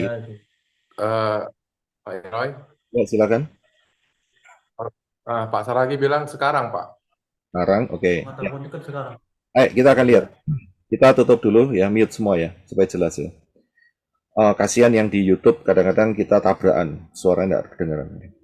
Baik, kita akan lihat ayat ini. Sebab bumi akan dipenuhi dengan pengetahuan tentang kemuliaan Yahweh seperti air yang menutupi lautan. Ya, kita harus ingat zamannya Noah memang air itu meluap, tapi ayat ini tidak berbicara mengenai zamannya Noah. Ya kan? Dan zaman Noah ya, orang-orang dikasih pengetahuan tentang keselamatan, mereka menolak. Nah, berarti mereka ya tidak dipenuhi dengan pengetahuan tentang kemuliaan Yahweh. Jadi gugur ya. Kemudian ada yang menjawab zaman sekarang. Dan yang terakhir zaman kerajaan 1000 tahun. Coba kita lihat. Kalau zaman sekarang saudara pergi ke Langgar. Saudara tahu Langgar ya? Bukan melanggar, tapi langgar. Saudara tahu ya? Masjid kecil. Saudara, Ya Pak. ya, ya musola atau apapun, ya atau kuil atau apapun. Saudara ke sana, kemudian saudara tanya, kamu tahu enggak siapa Yahweh? Ayo, terus kamu tahu enggak siapa Yeshua? Jawabannya adalah Tidak. Soiku, ya kan? Nah, nggak ngerti kan? Mboh, Pak, mboh. Ya kan? Ya kan? Nah, sekarang pertanyaannya kita kembalikan lagi di ayat ini. Bumi akan dipenuhi dengan pengetahuan. Pengetahuan tentang apa? Tentang Yahweh dan kemuliaannya. Berarti mereka nggak tahu. Berarti ayat ini bukan untuk hari ini. Saya bisa lihat. Jadi ayat ini berlaku untuk kerajaan 1000 tahun. Ya, paham ya? Oke, ayat kedua. Silakan Brother Henok untuk baca. Silakan. Yeremia pasal 31 ayat 33. Tetapi ini akan menjadi perjanjian yang aku ikat dengan keluarga Israel setelah hari-hari itu, firman Yahweh. Aku akan meletakkan Torahku di dalam batin mereka, dan aku akan menuliskannya di dalam hati mereka, dan aku akan menjadi Elohim mereka, dan mereka akan menjadi umatku. 34. Dan masing-masing mereka tidak akan lagi mengajar sesamanya, dan seorang terhadap saudaranya, dengan mengatakan, kenallah akan Yahweh, karena mereka semua akan mengenal aku, dari yang terkecil bahkan sampai terbesar di antara mereka, firman Yahweh. Karena aku akan mengampunkan kesalahan kepada mereka, dan tidak akan mengingat dosa-dosa mereka lagi. Iya, terima kasih. Pertanyaannya, ayat ini berlakunya kapan? Masa 1000 tahun. 1000 tahun lagi. 1000 tahun, Pak. 1000 tahun lagi. Jelas kan ya? Nah, luar biasa. Berarti saudara sudah banyak yang mulai paham. Saya bersuka-cita. Ya, luar biasa. Saudara sudah bisa melihat potongan-potongan ayat dengan menempatkan pada posisi yang benar. Walaupun ini yang ngomong Yeremia loh. Yeremia itu hidupnya itu kalau tidak salah sekitar 600-700 tahun sebelum Yeshua, berarti sekitar 2600-2700 tahun yang lalu, saudara.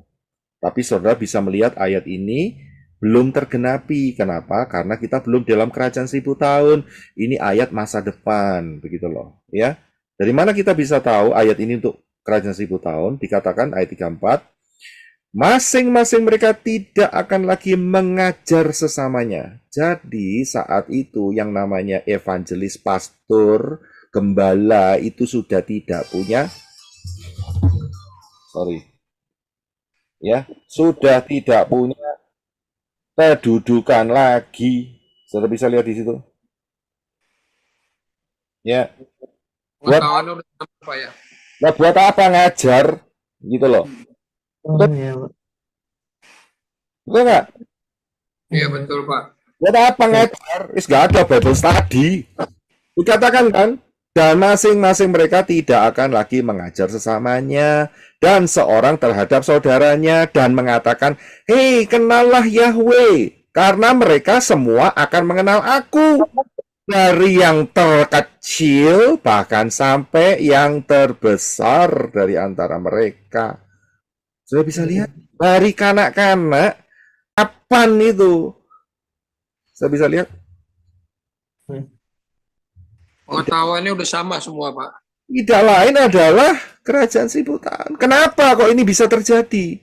Ayat yang tadi di atas dan ayat Yeremia dan ayat Habakuk ini kenapa kok bisa terjadi?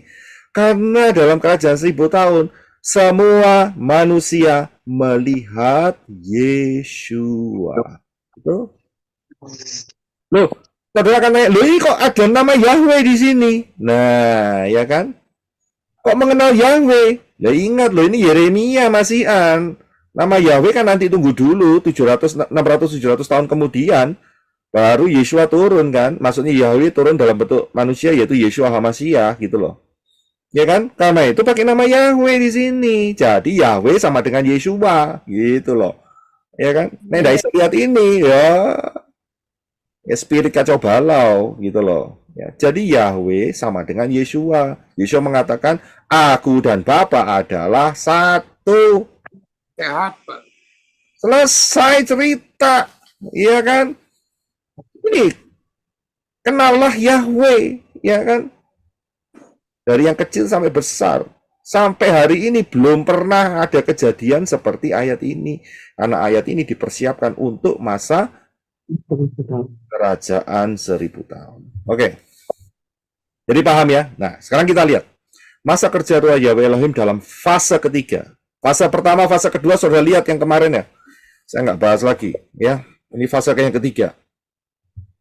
Nah, lihat saudara ya. Saya gabungkan ya. Mekanisme ya.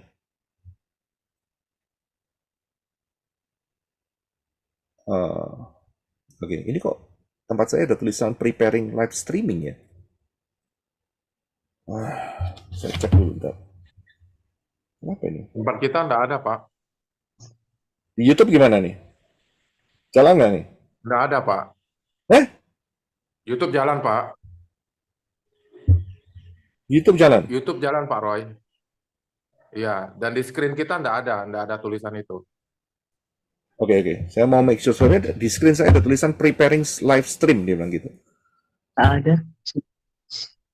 Ya, oke. Nggak ada, Pak. Kita nggak ada lihat, Pak. Oke, puji Bapak. Saya lanjutkan ya. Saya lihat ya, kemarin kita bahas mengenai fase pertama dan fase kedua. Masa kerja Ruah Yahweh Elohim. Dan saya gabungkan mekanismenya itu model kayak gini. Saudara sudah anggap ya, saudara understand, mengerti ya. Karena kita sudah bahas kemarin. Nah, saya langsung aja. Di fase pertama ini, manusia daging ada nggak? Ada. Setan ada nggak? Ada. Darah Yeshua? Belum ada. Belum ada. Ruah Yahweh Elohim, prinsipnya, cara kerjanya bagaimana? Hinggap dan pergi. Hinggap dan pergi. Jadi sunat yang diutamakan adalah fisik. Ya. Yang berikutnya, fase kedua. Manusia daging ada nggak? Ada. Setan ada enggak? Ada. Ada. Kemarin Nogo lewat mau ngaco tak usir gitu. Wah ya usir ya kan? Iya. Terus sampai internetnya enggak karu-karuan kemarin. Ya kan? Iya. Kemudian darah Yesus ada enggak dalam fase kedua? Ada. Ada. Ada. Dari Elohim gimana? Ada, Pak. Dwelling. Ya, itu ayatnya Yohanes 14 ayat 16 sampai 17. Sunat. Bagaimana? Sunat hati. Perlu lagi, Pak. Sunat hati. Betul ya? Ya. Ngotot. Ngotot. Sunat harus sunat daging dalam fase kedua. Ada yang ngotot. Kita lihat aja nanti. Kita lihat dulu mekanisme yang ketiga, yaitu fase yang ketiga. Manusia daging ada nggak? Ya ada pasti. Ada. Setan ada tidak? Di rantai, Tidak. belenggu. Tidak ada. Dibelenggu tangan panas, betul ya? Darah Yesua ada nggak? Ada. Ada. Sekarang ruah Yahweh Elohim bagaimana? Nah ini pembahasan hari ini. Kemudian Pak, udah kembali ke Pak ke Samaim. nah, sunatnya bagaimana? Nah, kita lihat. Nah, oke. Kita harus lihat kondisi kerajaan 1000 tahun. Kita mute dulu semua ya. Kita lihat kondisi kerajaan 1000 tahun. Saudara kan sudah sepakat tadi. Habakuk 2:14 dan Yeremia 3:1 ayat 3:4. Bahwa dua ayat ini merupakan kriteria daripada kerajaan 1000 tahun. Saya nggak usah ulangin bacanya ya. Saudara baca sendiri di screen ya. Ya, inilah kondisinya. Ya, di mana bumi dipenuhi dengan pengenalan akan Yahweh. Kemudian nggak perlu ngajar sesama. Jadi nggak ada guru sekolah minggu atau itu kalau Yunani ya, itu nggak dipakai saudara. Ya, atau guru sabat itu nggak ada saudara. Terus pengajaran model kayak gini ya nggak ada saudara. Ya, terus kemudian pengajar-pengajar, rasul, gembala, ya kan, apa itu namanya, penginjil, guru, ya nggak ada semua. Karena apa? Karena mereka semua mengenal Yahweh dari yang terkecil sampai yang terbesar. Jadi ini kondisinya. So bisa lihat. Nah, dari kondisi ini kita bisa melihat, ya, saudara bisa pelajari bahwa kerajaan Israel itu adalah, kerajaan 1000 tahun itu adalah kerajaan Israel. Ingat ya, kerajaan 1000 tahun itu bukan kerajaan Kristen, bukan. Kerajaan 1000 tahun itu bukan kerajaan sekuler, bukan. Kerajaan 1000 tahun adalah kerajaan Israel, rajanya adalah Yeshua HaMashiach. Ya, saudara paham ya?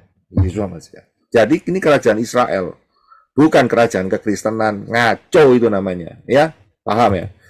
Nah, di dalam kondisi kerajaan 1000 tahun ini, ruah Yahweh Elohim sudah lagi tidak hinggap dan pergi, betul kan? Dan juga tidak tinggal lagi dalam manusia. Kita bisa lihat karena apa? Karena setan tidak ada, karena dibelenggu. Saya bisa lihat setannya udah tidak ada. Tapi daging manusia ada, karena itu dalam kerajaan 1000 tahun dijalankan dengan sistem pemerintahan tongkat besi dan periuk. Ya, sekali lagi saya ulangi, supaya saudara betul-betul paham. Ya, kondisi kerajaan 1000 tahun, ruah Yahweh Elohim tidak seperti fase pertama, hinggap pergi, hinggap pergi, hinggap pergi. Tidak. Dan juga tidak seperti fase kedua, kita di fase kedua, yaitu tinggal, dwelling dalam hidup kita. Tidak. Ya, karena apa? Alasannya karena setan sudah tidak ada. Itu alasannya. Jadi dibelenggu setannya. Ya kan? Nggak ada setan. Tapi daging manusia masih ada. Karena itu kerajaan 1000 tahun akan dijalankan satu sistem pemerintahan, yaitu tongkat besi dan periuk. Ya. Ini penting untuk dipahami. Nah, ayatnya di mana? Wahyu 2 ayat 27. Silakan Brother Henok.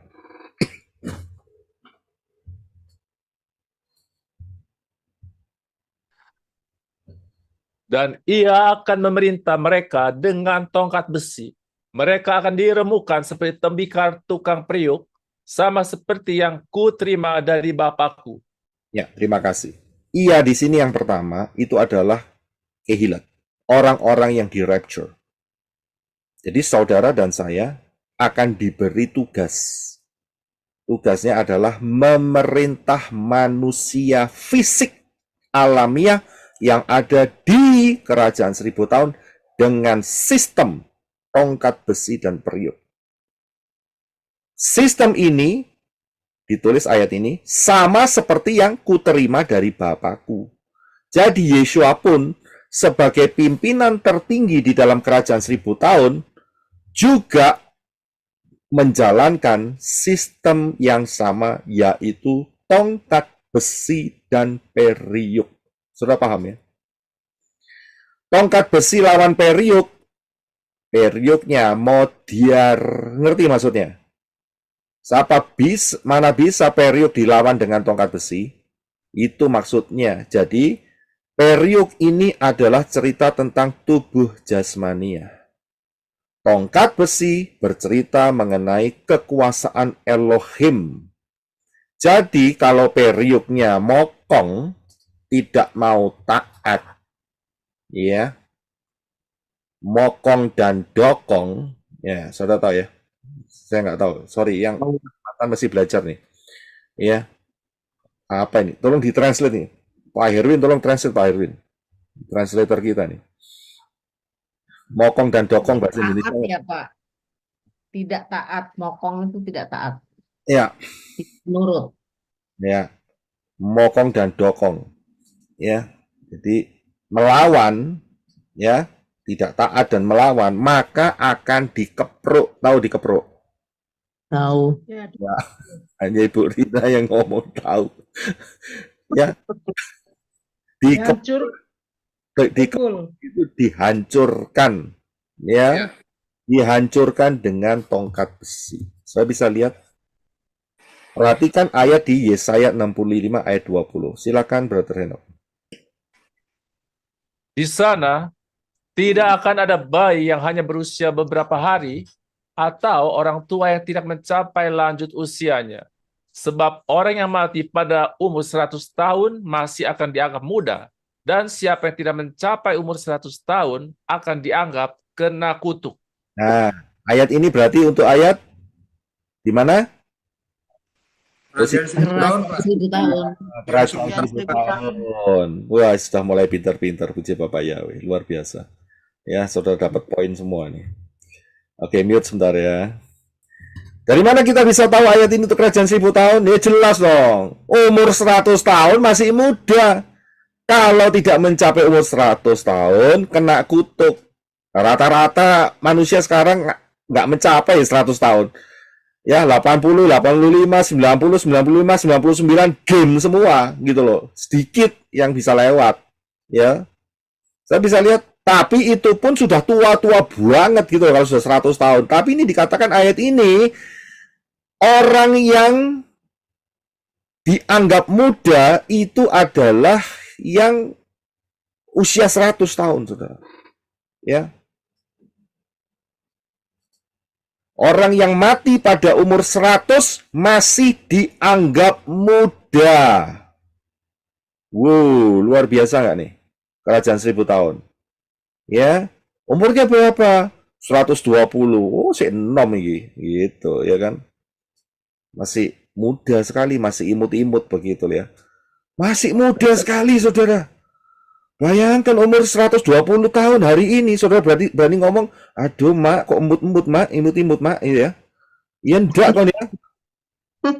Peyok kabeh kan, bener kan? Ya kan? Is mengkeret semua badannya ya kan? 120 tahun. Ada yang di sini 120 tahun? Nggak ada. Ada yang mau nggak? Ya. Nggak ada, nggak mau. Doain. Nggak mau, nggak mau rapture Pak. Mau rapture bentar lagi Pak. Ya, saya tidak mau dijebak Pak, nggak mau dijebak. Bahkan Pak John. Saya bisa lihat 100 tahun itu masih muda loh saudara. Luar biasa nggak nih? Kapan dalam sejarah manusia 100 tahun ini masih dianggap muda? Ya pernah, sebelum zamannya air bah. Itu yang pertama. Betul kan? Umur manusia mencapai 777, 950, 800, 963. Betul kan? Ratusan tahun, saudara. Bayangkan, saudara, ini akan dikembalikan lagi loh. Dalam waktu 6 tahun ke depan, saudara. Cepat, saudara. Coba saudara pikir nih. Ya kan? Luar biasa. Nah, kenapa kok mati? Ya, matinya di usia 100 kena kutuk. Kutuk apa ini? Pertanyaan kan begitu. Dianggap kena kutuk. Kutuk apa? Yaitu satu cuman jawabannya. Yaitu karena tidak mentaati Torah. Saya bisa lihat. Tidak mentaati Torah dalam zaman kerajaan 1000 tahun. Dikepruk sama tongkat besi. Periuknya ambior, hancur. Saudara ngerti? Jadi saat kerajaan 1000 tahun, kalau tidak mentaati Torah, maka akan dihancurkan, diremukkan dengan tongkat besi. Dan periuknya hancur lebur. Saudara bisa lihat di sini. Karena itulah, disinilah ruah Yahweh Elohim tidak tinggal dalam diri manusia. Saya harus kasih tahu ya. Bersyukurlah saudara dan saya, ya, di mana kita ini hidup di dalam fase yang kedua. Mengapa? Mengapa kita harus bersyukur? Coba saudara, siapa yang mau jawab? Kenapa kita bersyukur di fase kedua, tidak fase pertama dan fase ketiga? Iya Pak Roy, Karena Wah, Yahweh Elohim ada tinggal di dalam diri kita. amin. Ya, terima kasih. Itu jawabannya. Saudara dan saya disebut sebagai manusia Elohim. Fase pertama tidak pernah disebut manusia Elohim. Karena ruah Yahweh Elohim hanya hinggap dan pergi, hinggap dan pergi. Fase yang ketiga dalam kerajaan 1000 tahun, ruah Yahweh Elohim tidak hinggap dan pergi dan tidak tinggal dalam manusia. Karena itu tidak bisa disebut sebagai manusia Elohim. Saudara dan saya adalah top of the line. VVVVIP. Amen. Very, very, very important. Amin, amin. Ini hanya terjadi di fase yang kedua. Tidak di fase pertama, tidak di fase yang ketiga. Saudara bisa melihat hal ini? Bersyukurlah kita menjadi anak-anak Elohim. Ya. Karena itu prinsip ini penting sekali. Dan banyak sekali setan mengecoh. Sehingga mereka tidak menyadari bahwa di dalam dirinya ada ruah Yahweh Elohim. Gitu loh. Ya.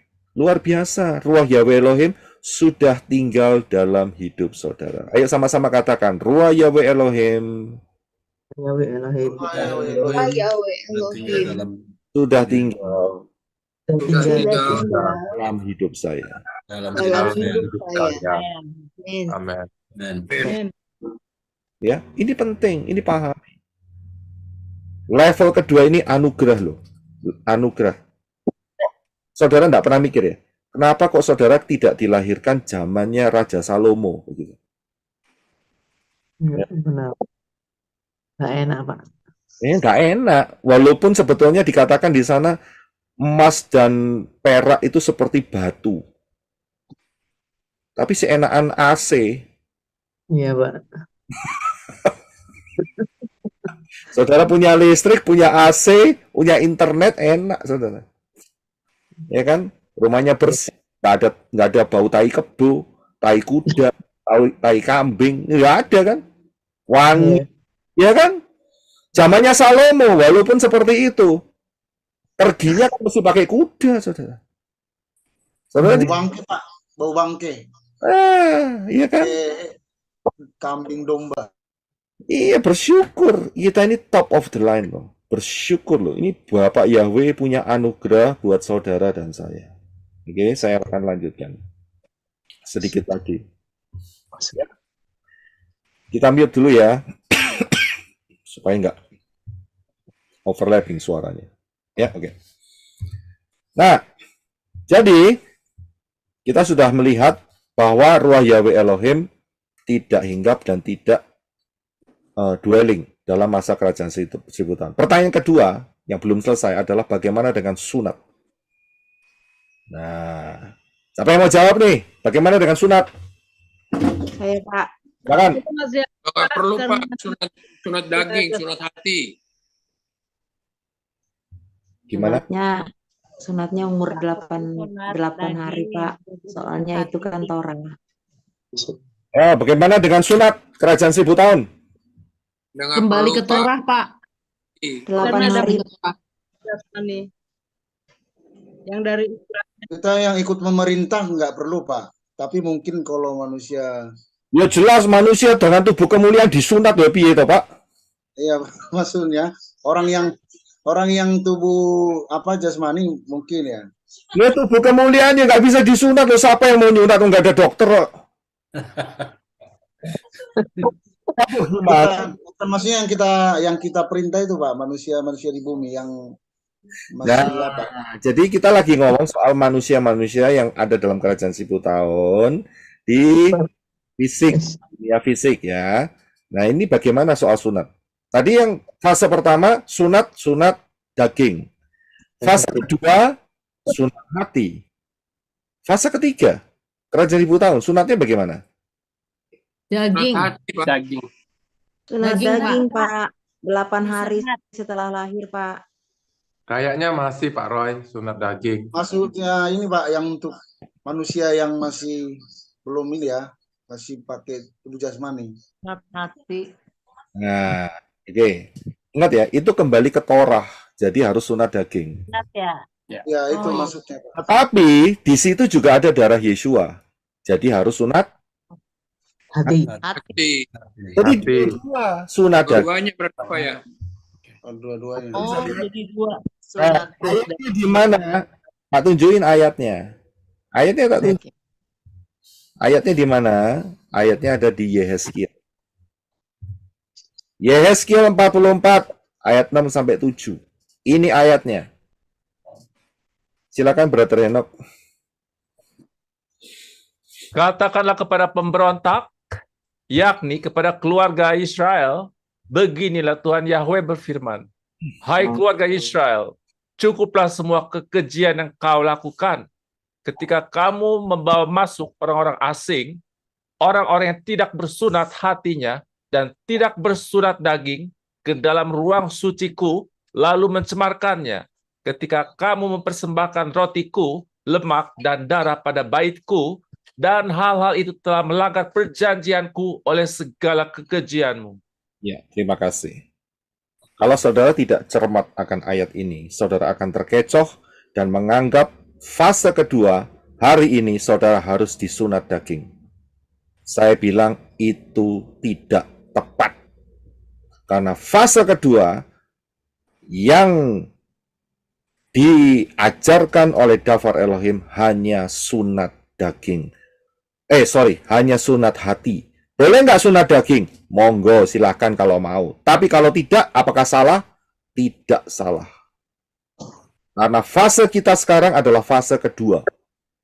Fase pertama harus sunat. Harus, fase pertama. Fase kedua adalah sunat hati. Tetapi fase ketiga, ingat ya, kita harus lihat ya, fase 1, 2, dan 3, saudara harus pahami dulu. Fase ketiga adalah kerajaan 1000 tahun, harus disunat dua-duanya. Yaitu dan hatinya. Kenapa? Karena dagingnya karena kembali kepada Torah, hatinya karena saat itu ada darah Yeshua. Jadi dua-dua. Saya pahami ya ini. Sekarang mungkin saudara pasti akan tanya, mengapa kok bisa saya menyatakan ini ayat untuk kerajaan 1000 tahun? Saya kasih penjelasannya. Perhatikan apa yang saya berikan di bawah ini. Di dalam kitab Yehezkiel ayat 44, saya kategorikan sebagai nubuat untuk kerajaan 1000 tahun. Perhatikan kronologi pasal-pasal di Yehezkiel mulai dari 37 sampai 48. Saya nggak akan bisa bacakan semuanya, ini panjang banget saudara. Saudara terima saja, pasal 37 itu bercerita mengenai kelahiran Israel yang berupa tulang belulang yang disatukan dan menjadi hidup sampai hari ini. Itu pasal 37 Yehezkiel. Pasal 38 dan 39 adalah perang Gog, yaitu konflik Timur Tengah hari-hari ini, saudara. Pasal 40 sampai 48 itu diperlihatkan ada bait suci Elohim dan tata cara ibadah. Perhatikan, kok aneh ya? Bukankah tata cara ibadah ini sudah dilakukan di dalam Torah, di dalam Keluaran dan Imamat, tetapi ditulis kembali oleh Yehezkiel. Ini adalah tata ibadah dan bait suci untuk masa kerajaan 1000 tahun. Tapi Yehezkiel 44 termasuk di dalam antara 40 dan 48, inilah tata cara di dalam peribadatan kerajaan 1000 tahun. Yehezkiel 48:35 dikatakan, dan nama kota itu sejak hari itu adalah Yahweh Shemah. Yahweh ada di sana. Saya bisa lihat ada di mana? Di Yerusalem, kerajaan 1000 tahun. Paham ya di sini ya? Amin, amin. Saudara paham ya? Haleluya. Pertanyaan ini sempat ditanyakan saat kita bahas sunat. Masih ingat ya beberapa minggu yang lalu ya. Dan yang tanya adalah channel Iman Akar Ibrani. Ya. Kalau sampai pemilik akun Iman Akar Ibrani kelewatan, coba tolong dikasih tahu, saya sudah membahasnya, menjawab pertanyaan daripada beliau. Boleh tanya, Pak? Ya, silakan. Kalau seandainya itu dalam fase ketiga ada yang belum disunat daging, Pak, berarti di fase ketiga itu harus sunat daging juga, Pak, karena kan dua-duanya harus berlaku lagi, Pak. Ya, di dalam fase ketiga kalau sampai mereka tidak sunat daging dan mereka terus menentang, maka hukum yang berlaku adalah dikeprok. Dan besi. Jadi dikeprok, Pak ya. Ya, dikeprok. Tadi jelas tahu ayatnya di Yehezkiel 44. Kenapa kamu membawa orang ke dalam baitku dengan tidak bersunat daging dan hati? Nggak lihat ayatnya di situ. Iya, iya. Makanya saya tanya itu, kalau yang belum disunat daging pada fase ketiga harus berarti itu wajib, Pak ya. Harus disunat daging. Terima kasih Pak Udim. Yang melanggar keras hati, mau tetap masuk bait suci, karena ingat di dalam kerajaan 1000 tahun laki-laki harus menghadap Bapak Yahweh di perayaan apa? Sukot. Ya, luar biasa. Sudah lulus semua nih. Ya, Sukot. Ya, sudah paham ya di situ ya. Jadi kalau ngadep Bapak Yahweh, Yeshua HaMashiach yang ada di Yerusalem, tidak disunat, dikepruk. Artinya kalau persiapan sunat dari sekarang boleh, Pak, untuk masuk fase ketiga, Pak. Loh, kalau persiapan sunat sekarang lah berarti kepingin gak rapture loh ceritanya. Oh gitu ya. Salah itu ya, Pak. Itu nggak rapture itu, Pak. Itu bukan yang rapture. Pak Budi terkecoh. Pak Budi makanya aku bilang tadi itu orang yang kita perintah, kita ini ya. Nah, saudara sunat sekarang untuk persiapan kerajaan 1000 tahun. Ya saudara selfie dong dengan 666 dong ya. Saudara selfie ya. Kalau yang sudah terlanjur disunat sekarang, Pak, sebelum sebelum rapture. Ya enggak apa-apa, ya sudah terlanjur. Gimana? Motifnya, Pak. Diperbaiki ya sudah loh, namanya disunat ya diperbaiki gimana loh. Iya, masa disambung lagi, Pak ya? Iya, makanya tidak mungkin loh. Yo. Aduh. Jadi lucu, Pak. Tergantung motivasi, Pak, untuk apa disunat. Jadi untuk kesehatan nggak, Pak?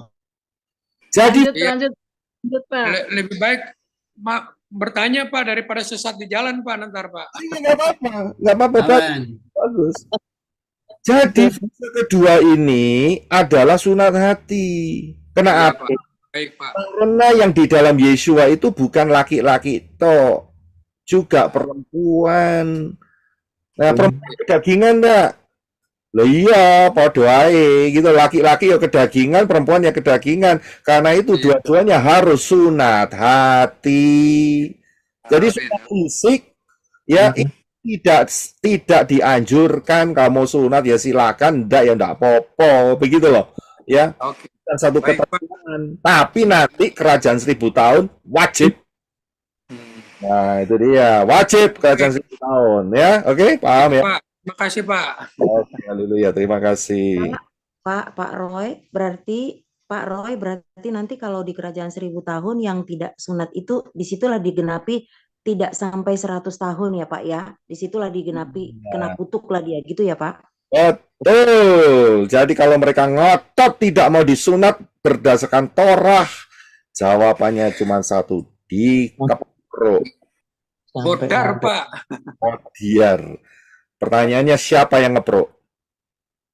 Kita. Saya, Pak. Kita yang memerintah. Saudara sebagai tangan kanan Yahweh ya, kuasa untuk ngepruk saat itu. Nanti saya kepruk, Pak. Saya kepruk nanti.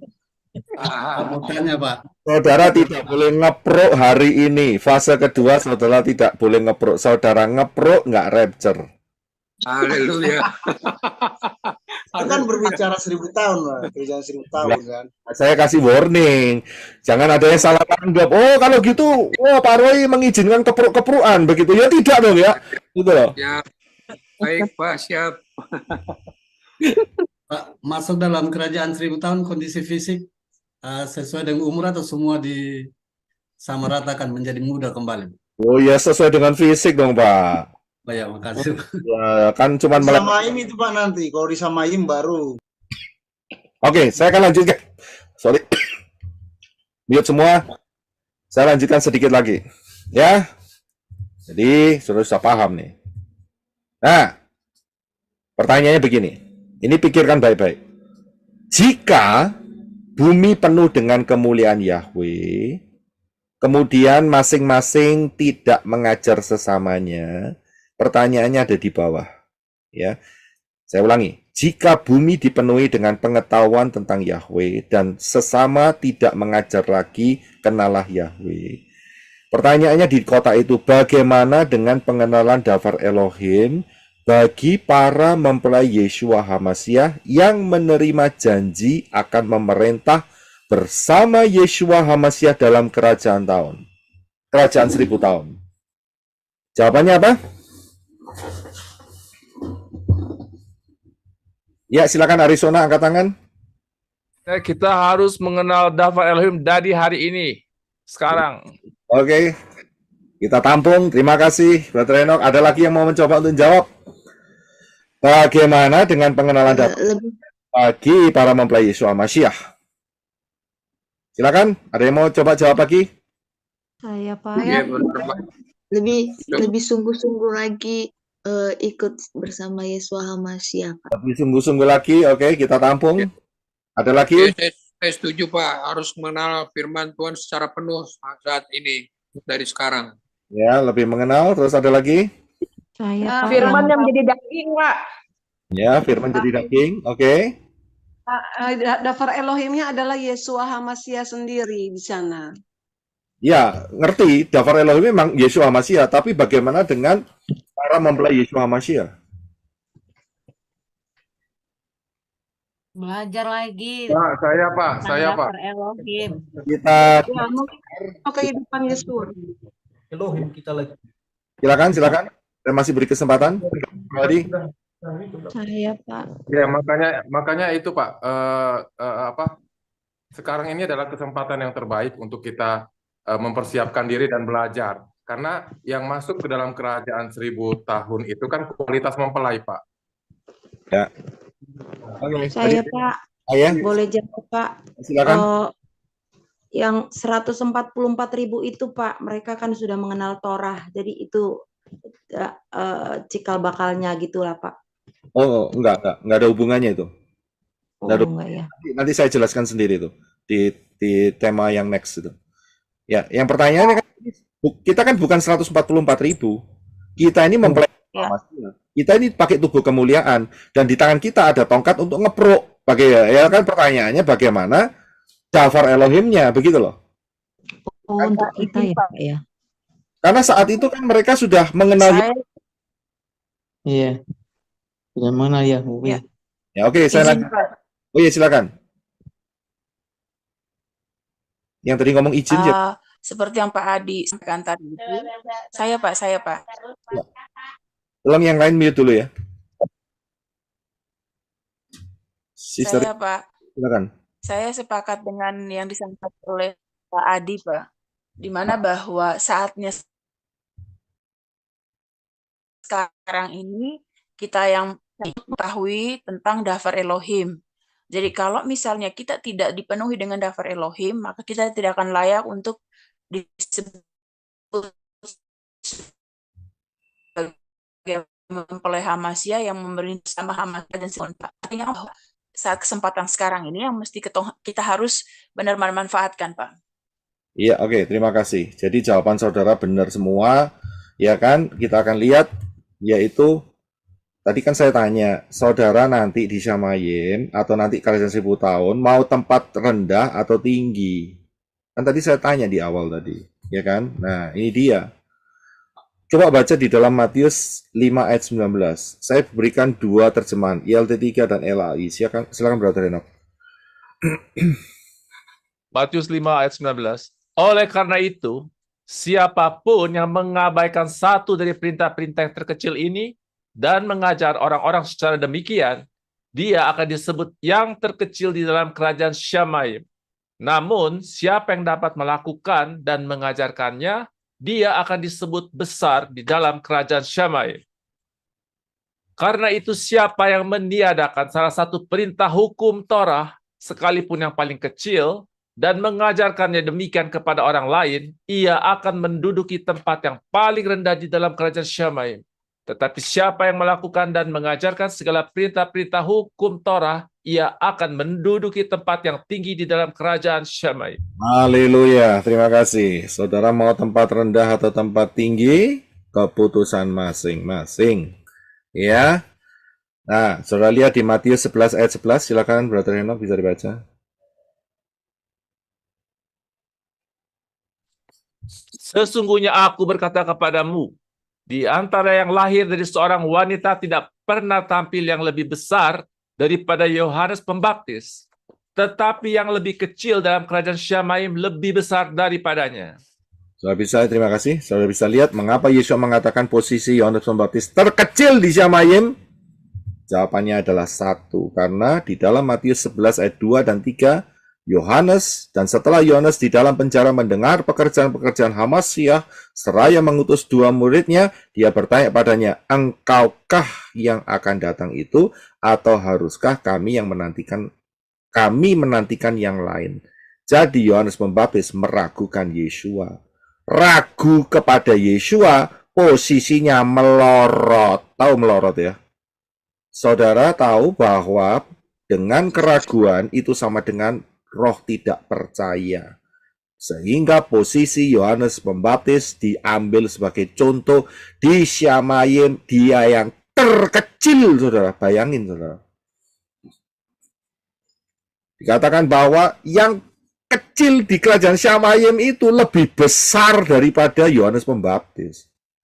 Udah kecil loh, itu masih gede, lebih besar posisinya dari Yohanes Pembaptis. Karena apa? Yohanes Pembaptis sudah melihat pernyataan Bapak Yahweh kalau ruah Yahweh Elohim yang serupa dengan burung merpati hinggap di orang itu, dialah itu, yaitu Yeshua Hamasya saat dibaptis. Dia tahu Yeshua Hamasya, dia membaptis Yeshua Hamasya. Bahkan Yohanes Pembaptis mengatakan, membuka tali kasutnya pun aku tidak layak. Biarlah dia semakin besar dan aku semakin kecil. Tapi saat Yohanes Pembaptis mengalami masalah, dia ragu kepada Yeshua, sehingga posisinya melorot, saudara. Saudara bisa lihat di situ, banyak orang pada saat mengalami masalah di keluarga, di pekerjaan di apapun, meragukan Yeshua, melorot loh posisimu. Saudara bisa lihat, ragu, melorot posisinya, terkecil, saudara. Nah, mau di tempat mana? Mau yang besar? Nah, saudara lihat, kalau saudara, tadi katakan kan Matius tadi, ngajar yang salah atau motong yang salah, saudara posisi ini terkecil loh. Ngajarinnya keliru, jangan pede saudara dalam posisi yang tinggi. Hati-hati. Itu kan ayatnya di atas tuh tadi. Saya balik ya. Nih. Ya. Karena siapa yang meniadakan salah satu perintah Torah dan mengajar, wis ditiadakan, diajarin sisan.